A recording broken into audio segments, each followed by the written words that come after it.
Salam sehat sejahtera, jumpa lagi di channel Mata Ketiga. Selama berabad-abad, umat manusia meyakini bahwa dirinya adalah makhluk paling cerdas sekaligus satu-satunya peradaban yang pernah menguasai planet bumi. Berkat kemajuan ilmu pengetahuan dan teknologi, manusia berhasil membangun kota-kota modern, menciptakan jaringan komunikasi yang menghubungkan seluruh dunia, mengirim satelit ke orbit, mendaratkan wahana di beberapa planet, bahkan menjelajahi batas luar tata surya. Memasuki abad ke-21, populasi manusia telah melampaui 8,3 miliar jiwa. Peradaban modern berdiri megah di hampir setiap sudut dunia. Gedung-gedung pencakar langit menjulang tinggi, kecerdasan buatan berkembang dengan sangat pesat, dan berbagai negara mulai merancang misi kolonisasi ke planet Mars. Semua pencapaian tersebut seolah menjadi bukti bahwa manusia merupakan puncak dari proses evolusi sekaligus peradaban pertama yang pernah berkembang di bumi. Namun benarkah anggapan itu sepenuhnya benar? Di balik keyakinan yang telah lama diterima tersebut, tersimpan sebuah pertanyaan sederhana yang justru mampu mengguncang seluruh pemahaman kita mengenai sejarah dunia. Bagaimana jika manusia ternyata bukan penghuni pertama planet ini? Pertanyaan itu terdengar seperti kisah fiksi ilmiah. Namun selama beberapa dekade terakhir, pertanyaan serupa justru menjadi bahan diskusi di kalangan ilmuwan, arkeolog, hingga para peneliti fenomena misterius. Jejak peradaban tidak akan bertahan selamanya. Jika dipikirkan secara logis, seluruh peninggalan yang dibangun manusia sebenarnya memiliki batas usia. Gedung-gedung pencakar langit yang saat ini menjadi simbol kemajuan suatu negara, suatu hari nanti akan lapuk dan runtuh. Jalan raya akan retak, jembatan akan roboh, sementara kota-kota besar perlahan berubah menjadi puing-puing yang ditelan alam. Dalam beberapa ratus hingga ribuan tahun, sebagian besar bangunan modern diperkirakan akan menghilang. Bahkan material yang selama ini dianggap sulit terurai, seperti plastik maupun styrofoam, pada akhirnya tetap akan hancur akibat proses kimia dan perubahan lingkungan. Begitu pula dengan jejak radiasi yang ditinggalkan oleh ledakan nuklir. Seiring berjalannya waktu, tingkat radioaktivitas akan terus menurun hingga akhirnya nyaris tidak meninggalkan bekas. Dengan kata lain, apabila suatu saat nanti seluruh umat manusia benar-benar punah, maka jutaan tahun kemudian, kemungkinan besar hampir tidak ada lagi bukti yang menunjukkan bahwa kita pernah hidup di planet ini. Pemikiran inilah yang kemudian memunculkan sebuah pertanyaan yang jauh lebih mengusik. Jika jejak manusia saja suatu hari nanti dapat lenyap tanpa sisa, bagaimana kita bisa benar-benar yakin bahwa sebelum manusia tidak pernah ada peradaban lain? Planet bumi diperkirakan telah berusia sekitar 4,54 miliar tahun, sementara manusia modern Homo sapiens baru muncul sekitar 300.000 tahun yang lalu berdasarkan bukti fosil yang ditemukan di Afrika. Artinya, sebagian besar sejarah bumi berlangsung jauh sebelum manusia hadir. Apakah mungkin selama rentang waktu miliaran tahun tersebut pernah muncul peradaban lain yang kemudian musnah tanpa meninggalkan banyak bukti? Pertanyaan seperti inilah yang melahirkan berbagai teori alternatif mengenai sejarah bumi. Salah satu yang paling kontroversial berasal dari sebuah dokumen anonim yang hingga kini masih menjadi bahan perdebatan di berbagai komunitas peneliti fenomena misterius. Munculnya dokumen misterius yang menghebohkan dunia. Sekitar tahun 1999, sebuah dokumen anonim mulai beredar luas di internet. Dokumen tersebut kemudian dikenal dengan nama dokumen Lacerta. Tidak ada lembaga resmi yang menerbitkannya, tidak ada identitas penulis yang dapat diverifikasi, dan tidak ada bukti fisik yang mampu membuktikan keasliannya. Namun justru karena itulah, dokumen tersebut menjadi sangat kontroversial. Penulisnya menggunakan nama samaran Oleg K. dan mengaku bahwa isi dokumen tersebut merupakan transkrip wawancara selama lebih dari 3 jam dengan seorang makhluk yang bukan manusia. Makhluk itu memperkenalkan dirinya sebagai Lacerta. Yang membuat dokumen ini menarik bukan semata-mata karena mengklaim berasal dari wawancara dengan makhluk non-manusia, melainkan karena isi pembicaraannya secara langsung menggugat hampir seluruh sejarah asal-usul manusia yang selama ini diajarkan di sekolah.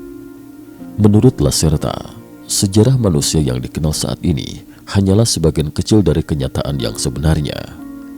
Dalam klaimnya, manusia bukanlah penghuni pertama bumi, bahkan bukan pula peradaban pertama yang berkembang di planet ini.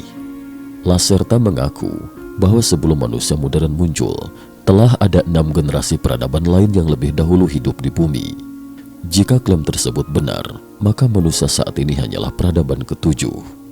Lebih mengejutkan lagi, menurut dokumen tersebut, ke-7 generasi manusia itu bukan muncul melalui proses evolusi alami. Sebaliknya, semuanya disebut sebagai hasil rekayasa yang dilakukan oleh kelompok makhluk berteknologi sangat maju. Tentu saja, hingga hari ini tidak ada bukti ilmiah yang mampu membenarkan klaim tersebut. Oleh karena itu, dokumen Lacerta tetap dipandang sebagai sebuah narasi spekulatif yang belum dapat diverifikasi. Namun satu hal tidak dapat disangkal, dokumen ini berhasil memancing rasa ingin tahu jutaan orang di seluruh dunia. Legenda tentang banjir besar yang muncul di hampir seluruh dunia. Sebelum membahas lebih jauh isi dokumen Lacerta, ada sebuah fakta menarik yang memang benar-benar menjadi perhatian para arkeolog dan sejarawan. Hampir setiap peradaban kuno di dunia memiliki cerita mengenai banjir besar yang pernah memusnahkan sebagian besar umat manusia. Yang lebih mengejutkan lagi, kisah-kisah tersebut muncul di wilayah yang terpisah ribuan kilometer dan berkembang tanpa saling berhubungan. Apakah semua itu hanya kebetulan? Ataukah legenda-legenda tersebut sebenarnya berasal dari satu peristiwa nyata pada masa lampau? Pertanyaan inilah yang hingga kini masih menjadi bahan penelitian. Mitologi Tiongkok ketika Dewi Nuwa menyelamatkan dunia.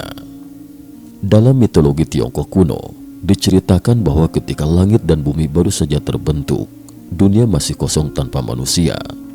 Melihat kesunyian tersebut, Dewi Nuwa menciptakan manusia dari tanah liat kuning yang dicampur air. Satu demi satu manusia dibentuk menggunakan tangannya sendiri. Namun karena jumlah manusia yang diciptakannya masih sangat sedikit, Nuwa kemudian mencelupkan seutas tali ke dalam lumpur dan mengayunkannya ke udara. Percikan lumpur yang berterbangan konon langsung berubah menjadi manusia. Sejak saat itulah dunia mulai dipenuhi kehidupan. Namun kebahagiaan tersebut tidak berlangsung lama. Dalam kisah berikutnya, Gonggong Dewa Air kalah dalam perebutan kekuasaan melawan Curong Dewa Api. Dipenuhi amarah, Gonggong menghantamkan kepalanya ke salah satu tiang penyangga langit. Benturan dahsyat itu menyebabkan langit retak. Air bah kemudian turun tanpa henti hingga hampir seluruh dunia tenggelam. Melihat umat manusia berada di ambang kepunahan, Dewi Nuwa kembali turun tangan. Ia mengumpulkan batu 5 warna dari berbagai sungai, melelehkannya menggunakan api suci, lalu menambal langit yang retak. Setelah itu, ia memotong kaki seekor kura-kura raksasa untuk dijadikan tiang penyangga langit yang baru. Berkat pengorbanannya, banjir akhirnya surut dan umat manusia dapat melanjutkan kehidupannya.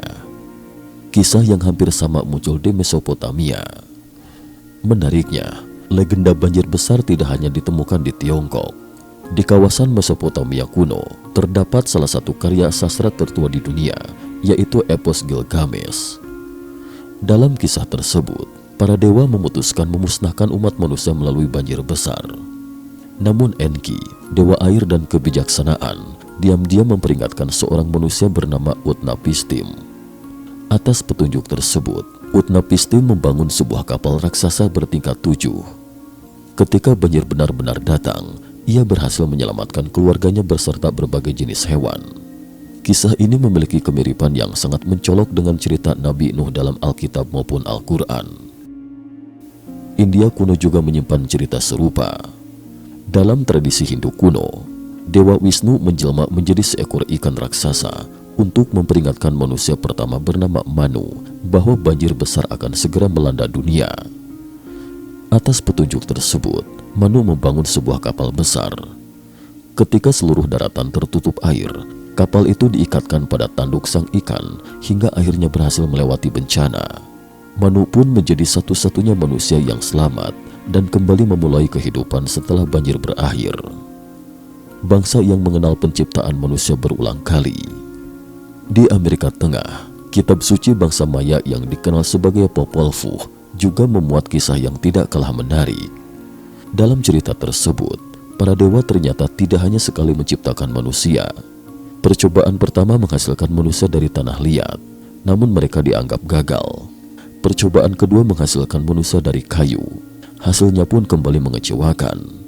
Akhirnya para dewa mendatangkan banjir besar untuk memusnahkan seluruh manusia tersebut sebelum memulai penciptaan generasi berikutnya. Benarkah banjir besar pernah terjadi? Kesamaan cerita dari berbagai kebudayaan kuno tersebut telah lama menarik perhatian para ilmuwan. Walaupun berasal dari wilayah yang sangat berjauhan, semuanya sama-sama menggambarkan bencana banjir dahsyat yang hampir memusnahkan umat manusia. Ilmu pengetahuan modern memang memberikan petunjuk yang cukup menarik. Sejumlah penelitian geologi menunjukkan bahwa sekitar 14.000 tahun yang lalu, pada akhir zaman es terakhir, lapisan es raksasa di berbagai belahan dunia mulai mencair dengan sangat cepat. Akibatnya, permukaan laut global naik sekitar 20 meter hanya dalam waktu kurang dari 5 abad. Kenaikan muka laut tersebut diyakini menenggelamkan banyak wilayah pesisir yang saat itu telah dihuni manusia purba. Sebagian ilmuwan berpendapat bahwa pengalaman traumatis tersebut diwariskan secara turun-temurun dalam bentuk cerita rakyat hingga akhirnya berkembang menjadi legenda banjir besar di berbagai peradaban. Jika dugaan tersebut benar, maka kisah-kisah kuno itu mungkin bukan sekadar dongeng, melainkan sisa ingatan kolektif manusia terhadap salah satu bencana terbesar dalam sejarah. Namun, bagaimana semua legenda itu bisa dikaitkan dengan dokumen Lacerta? Dan siapakah sebenarnya sosok misterius bernama Lacerta yang mengaku sebagai penghuni asli bumi? Kesaksian yang mengguncang dunia, pertemuan dengan sosok yang mengaku sebagai penghuni asli bumi. Selama puluhan tahun, dunia telah dipenuhi berbagai kisah mengenai UFO, makhluk luar angkasa, hingga teori tentang adanya peradaban tersembunyi yang hidup berdampingan dengan manusia. Sebagian besar cerita tersebut berakhir sebagai legenda urban, karya fiksi ilmiah, atau klaim tanpa bukti yang dapat diverifikasi. Namun pada 1999, sebuah dokumen anonim yang kemudian dikenal sebagai dokumen Lacerta mulai beredar luas di internet dan menarik perhatian jutaan orang di berbagai negara. Berbeda dengan kisah-kisah sensasional lainnya, dokumen ini tidak menampilkan foto-foto UFO yang kabur ataupun video makhluk asing. Sebaliknya, dokumen tersebut disusun dalam bentuk transkrip wawancara yang sangat panjang, sistematis, dan penuh penjelasan mendetail, sehingga memberikan kesan seolah-olah berasal dari seorang saksi yang benar-benar mengalami peristiwa tersebut. Walaupun hingga kini keasliannya belum pernah dapat dibuktikan, isi dokumen tersebut tetap menjadi salah satu narasi paling terkenal dalam dunia teori konspirasi modern. Sebuah undangan yang mengubah segalanya. Suatu hari, Oleh menerima ajakan dari seorang teman dekat yang dalam dokumen tersebut hanya disebut dengan inisial EF. Temannya mengatakan bahwa ia ingin memperkenalkan seseorang yang sangat berbeda. Bahkan, menurut EF, sosok tersebut bukan manusia. Mendengar ucapan itu, Oleh sama sekali tidak merasa takut. Sebaliknya, ia justru merasa tertantang. Baginya, kemungkinan besar semua itu hanyalah sandiwara baru yang dapat dengan mudah dibongkar. Oleh hanya diminta membawa dua benda sederhana, sebuah kamera dan sebuah alat perekam suara. Permintaan tersebut justru semakin memperkuat keyakinannya bahwa ia akan segera mengungkap trik baru yang digunakan untuk menipu orang. Ia merasa telah memahami hampir seluruh teknik manipulasi visual maupun psikologis yang bisa digunakan dalam pertunjukan semacam itu. Namun, beberapa menit setelah pertemuan dimulai, seluruh keyakinannya, menurut pengakuannya, mulai runtuh sedikit demi sedikit. Pena yang melayang di udara. Begitu kamera mulai merekam, Oleh mengaku menyaksikan sesuatu yang menurutnya mustahil. Sebuah pena yang tergeletak di atas meja perlahan-lahan terangkat. Tidak ada tali, tidak ada magnet, tidak ada siapapun yang menyentuhnya. Pena tersebut melayang begitu saja beberapa saat sebelum kembali turun. Sebagai seseorang yang terbiasa membongkar trik sulap, refleks pertama Oleh adalah mencari sumber manipulasi. Ia memeriksa langit-langit ruangan, ia memperhatikan meja, ia mengamati setiap sudut ruangan. Namun menurut pengakuannya, ia tidak menemukan apapun. Sosok wanita yang sangat berbeda. Perhatian Oleh kemudian beralih kepada wanita yang sejak tadi duduk dengan tenang di hadapannya. Pada pandangan pertama, bentuk tubuhnya memang menyerupai manusia. Tinggi badannya hampir sama. Struktur tubuhnya juga mirip, namun semakin lama diamati, semakin banyak perbedaan yang terlihat. Kulit wanita tersebut tampak berwarna kehijauan. Pada kedua lengannya terlihat pola-pola menyerupai sisik. Beberapa bagian tubuhnya dipenuhi bercak kecil yang tidak lazim ditemukan pada manusia. Namun bagian yang paling membuat Oleh terpaku adalah matanya. Ukuran matanya jauh lebih besar daripada mata manusia. Pupilnya bukan berbentuk bulat, melainkan berupa celah vertikal seperti mata reptil. Menurut Oleh, pupil tersebut dapat mengecil maupun membesar mengikuti intensitas cahaya. Lalu ketika wanita itu berkedip, ia mengaku melihat sesuatu yang sangat aneh. Bukan hanya kelopak mata yang menutup, tetapi terdapat lapisan transparan yang bergerak penyamping menutupi bola mata, mirip membran pelindung yang dimiliki beberapa spesies reptil modern. Oleh menegaskan bahwa wanita tersebut tidak memakai topeng, tidak menggunakan riasan khusus, tidak pula mengenakan prostetik. Setidaknya, itulah yang diyakininya setelah mengamati secara langsung. Klaim yang sulit dipercaya.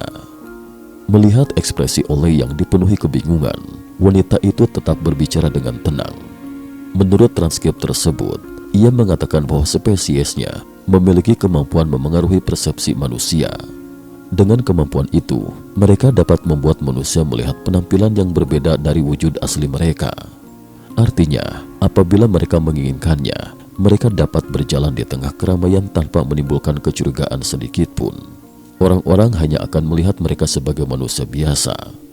Wanita itu menjelaskan bahwa ketika pertama kali bertemu EF, ia juga menggunakan kemampuan tersebut.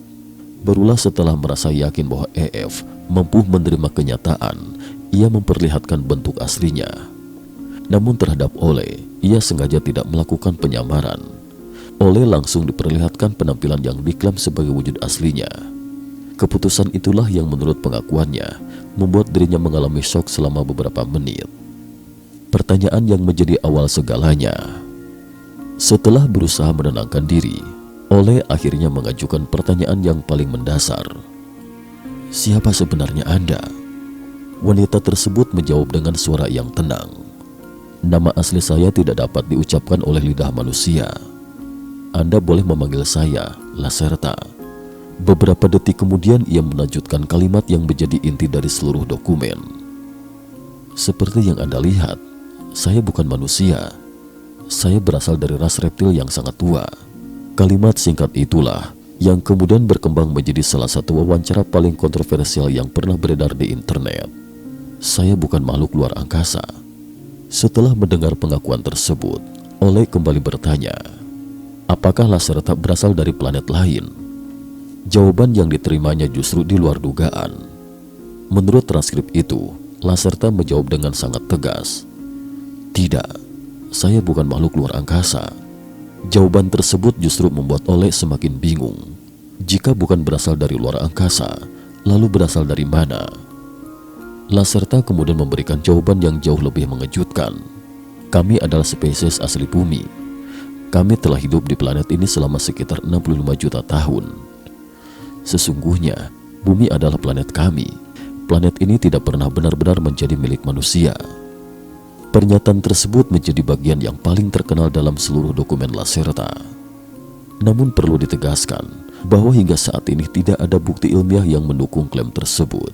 Seluruh isi wawancara tetap berada dalam ranah spekulasi dan tidak dapat dianggap sebagai fakta sejarah. Wawancara yang berlangsung lebih dari 3 jam. Menurut Oleh, ia semula hanya berniat melakukan percakapan singkat. Namun pembicaraan tersebut berkembang jauh lebih panjang. Dalam dokumen disebutkan bahwa wawancara berlangsung lebih dari 3 jam. Selama waktu itu, Lacerta mengaku akan mengungkap sejarah manusia yang selama ribuan tahun sengaja disembunyikan. Menurutnya, hampir semua hal yang diyakini manusia mengenai asal-usul dirinya tidak sepenuhnya benar. Ia bahkan menyatakan bahwa alasan manusia tidak pernah menyadari kenyataan tersebut bukan karena kurangnya bukti, melainkan karena, menurut klaimnya, otak manusia sendiri telah dimanipulasi sejak awal. Pernyataan itulah yang kemudian membawa percakapan menuju topik yang jauh lebih kontroversial. Lacerta mulai berbicara mengenai asal-usul kecerdasan manusia, evolusi Homo sapiens, hingga sebuah klaim mengejutkan bahwa lonjakan perkembangan otak manusia bukan sepenuhnya hasil evolusi alami, melainkan akibat campur tangan pihak lain. Benarkah evolusi manusia memang menyimpan misteri yang belum sepenuhnya terpecahkan? Ataukah semua itu hanyalah narasi fiksi yang disusun dengan sangat meyakinkan? Misteri evolusi manusia, benarkah kecerdasan kita bukan sepenuhnya hasil evolusi alami? Setelah memperkenalkan dirinya sebagai anggota ras reptil yang mengaku telah hidup di bumi selama sekitar 65 juta tahun, Lacerta mulai mengarahkan pembicaraan kepada sebuah topik yang menurutnya merupakan kunci untuk memahami asal-usul manusia. Topik itu bukan mengenai UFO, bukan pula mengenai makhluk luar angkasa, melainkan otak manusia. Menurut Lacerta, apabila seseorang benar-benar ingin mengetahui siapa sebenarnya manusia, maka ia tidak cukup hanya mempelajari sejarah, arkeologi atau mitologi. Jawabannya, menurut dia, justru tersembunyi di dalam kepala setiap manusia. Namun sebelum membahas klaim kontroversial tersebut, penting untuk memahami terlebih dahulu apa yang telah diketahui ilmu pengetahuan modern mengenai evolusi manusia. Otak manusia, organ paling kompleks yang pernah dipelajari. Di dalam tengkorak setiap manusia, terdapat sebuah organ yang beratnya rata-rata hanya sekitar 1,3 hingga 1,4 kg. Meskipun hanya menyumbang sekitar 2% dari total berat tubuh, organ ini mengonsumsi hampir 20% dari seluruh energi yang digunakan manusia setiap hari. Organ tersebut adalah otak. Hingga saat ini, otak manusia dianggap sebagai struktur biologis paling rumit yang pernah ditemukan. Manusia telah berhasil memetakan genom, mendaratkan wahana di Mars, mengembangkan kecerdasan buatan, bahkan mendeteksi gelombang gravitasi yang diprediksi Albert Einstein lebih dari 1 abad lalu. Namun satu pertanyaan besar masih belum sepenuhnya terjawab. Bagaimana miliaran sel saraf mampu melahirkan kesadaran, emosi, kreativitas, dan kemampuan berpikir abstrak? Pertanyaan itulah yang masih terus diteliti oleh para ilmuwan di seluruh dunia. Dan di titik inilah, Lacerta mulai membangun argumennya. Evolusi yang berlangsung sangat lama. Berdasarkan bukti fosil, sekitar 4 juta tahun yang lalu, nenek moyang manusia seperti Australopithecus memiliki kapasitas otak sekitar 400 hingga 500 cm3. Tidak jauh berbeda dengan simpanse modern. Selama jutaan tahun berikutnya, perubahan tersebut berlangsung sangat lambat. Kemudian sekitar 1,9 juta tahun yang lalu, muncul spesies Homo erectus. Pada fase inilah ukuran otak mulai meningkat secara signifikan. Dalam rentang waktu evolusi yang relatif singkat menurut ukuran geologi, kapasitas otak meningkat menjadi sekitar 1000 hingga 1100 cm3. Perkembangan itu terus berlanjut hingga akhirnya manusia modern, Homo sapiens, memiliki volume otak rata-rata sekitar 1300 hingga 1400 cm3. Peningkatan tersebut memungkinkan manusia mengembangkan bahasa, berpikir secara abstrak, menciptakan seni, menguasai matematika, membangun teknologi, hingga melahirkan peradaban. Menurut ilmu pengetahuan modern, perkembangan ini merupakan hasil gabungan dari berbagai faktor, seperti perubahan pola makan, penggunaan alat, kehidupan sosial yang semakin kompleks, tekanan lingkungan, serta proses seleksi alam yang berlangsung selama jutaan tahun. Namun, menurut Lacerta, semua penjelasan itu belum menyentuh inti persoalan. Seolah ada yang menekan tombol percepatan. Dalam wawancara tersebut, Lacerta menggunakan sebuah perumpamaan. Ia meminta Ole membayangkan seluruh sejarah kehidupan di bumi dipadatkan menjadi satu hari yang terdiri atas 24 jam. Selama hampir sepanjang hari itu, kehidupan berkembang sangat perlahan. Makhluk hidup berevolusi sedikit demi sedikit. Namun menjelang detik-detik terakhir, tiba-tiba manusia muncul. Dalam waktu yang sangat singkat menurut ukuran geologi, manusia menemukan bahasa, belajar bertani, membangun kota, mengembangkan ilmu pengetahuan, menciptakan mesin, menemukan listrik, membangun komputer, mengirim manusia ke bulan. Lacerta kemudian mengajukan pertanyaan yang menurutnya sangat penting. Tidakkah semua itu terlihat seperti ada seseorang yang tiba-tiba menekan tombol percepatan? Menurutnya, lonjakan perkembangan kecerdasan manusia tampak selalu cepat apabila dibandingkan dengan proses evolusi spesies lainnya. Ia kemudian menyampaikan klaim yang menjadi salah satu inti dari dokumen Lacerta. Menurutnya, perubahan tersebut bukan sepenuhnya hasil evolusi alami, melainkan hasil campur tangan pihak lain. Klaim tentang Elohim. Setelah beberapa saat terdiam, Lacerta mulai menceritakan versi sejarah yang sangat berbeda dengan sejarah yang dikenal manusia. Menurut pengakuannya, sekitar 1,5 juta tahun yang lalu, di bumi belum ada manusia modern. Yang hidup hanyalah kelompok-kelompok kera purba yang masih menggunakan batu dan ranting sebagai alat sederhana. Kemudian suatu hari, langit disebut terbuka. Menurut Lacerta, sebuah pesawat luar angkasa datang dari suatu sistem bintang yang ia sebut sebagai sistem bintang bisu. Dari dalam pesawat tersebut, keluar sekelompok makhluk yang disebutnya sebagai Elohim. Dalam narasi itu, Elohim digambarkan sebagai makhluk bertubuh tinggi. Kulit mereka sangat pucat, berambut pirang keemasan, dan sangat sensitif terhadap cahaya matahari. Menurut Lacerta, tujuan kedatangan mereka ke bumi bukan untuk mencari emas ataupun sumber daya alam. Yang mereka incar justru adalah spesies kera yang hidup di planet ini. Sebuah eksperimen genetika raksasa. Menurut Lacerta, Elohim memutuskan melakukan eksperimen genetika terhadap makhluk-makhluk tersebut. Tujuannya adalah mempercepat perkembangan kecerdasan mereka, namun bukan untuk membantu mereka menjadi makhluk yang lebih baik, melainkan agar suatu hari nanti dapat dijadikan pasukan dalam konflik besar yang akan terjadi di masa depan. Sebagai tahap awal, sekitar 20.000 ekor kera disebut dibawa meninggalkan bumi. Beberapa ratus tahun kemudian, mereka dikembalikan. Namun menurut Lacerta, mereka bukan lagi makhluk yang sama. Kapasitas otaknya meningkat, struktur tubuhnya berubah. Mereka mulai mampu menggunakan alat, menguasai api, belajar berburu secara terorganisasi, dan mulai membentuk kelompok sosial yang lebih kompleks. Menurut Lacerta, mereka adalah manusia generasi pertama. Perlu ditekankan bahwa klaim ini sama sekali tidak didukung oleh bukti ilmiah. Hingga saat ini, seluruh penelitian paleoantropologi menunjukkan bahwa evolusi manusia berlangsung secara bertahap melalui berbagai spesies hominin tanpa adanya bukti intervensi makhluk luar angkasa. Eksperimen yang diulang berkali-kali. Namun hasil eksperimen pertama tersebut, menurut Lacerta, dianggap belum memuaskan. Ketika Elohim kembali mengunjungi bumi beberapa ribu tahun kemudian, mereka menilai perkembangan manusia belum sesuai harapan. Lalu menurut narasi tersebut, seluruh manusia generasi pertama dimusnahkan. Eksperimen dimulai kembali. Generasi kedua diciptakan. Beberapa waktu kemudian, generasi kedua juga dimusnahkan. Kemudian muncul generasi ketiga, keempat, kelima, keenam, dan akhirnya generasi ketujuh. Menurut Lacerta, proses tersebut berlangsung selama ratusan ribu tahun. Dalam beberapa kesempatan, kehancuran manusia disebut dilakukan menggunakan teknologi yang sangat maju. Pada kesempatan lain, kehancuran itu diklaim menjadi melalui bencana alam besar seperti gempa bumi, letusan gunung berapi, hingga banjir dahsyat.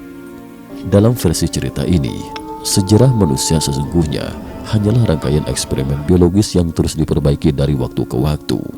Dan manusia modern disebut sebagai hasil dari eksperimen ketujuh. Benarkah manusia pernah mengalami riset?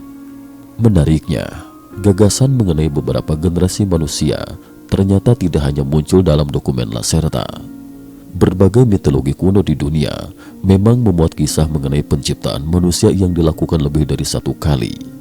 Misalnya, dalam kitab suci bangsa Maya, Popol Vuh, para dewa pertama kali menciptakan manusia dari tanah liat, gagal. Kemudian manusia dari kayu, gagal lagi. Barulah kemudian muncul manusia yang dianggap berhasil. Meskipun demikian, hingga saat ini tidak ada bukti arkeologi yang menunjukkan bahwa pernah ada 6 peradaban manusia maju sebelum kemunculan Homo sapiens. Sebaliknya, seluruh bukti fosil menunjukkan perkembangan bertahap berbagai spesies manusia purba, seperti Homo habilis, Homo erectus, Homo heidelbergensis, Neanderthal, Denisovan, hingga akhirnya Homo sapiens.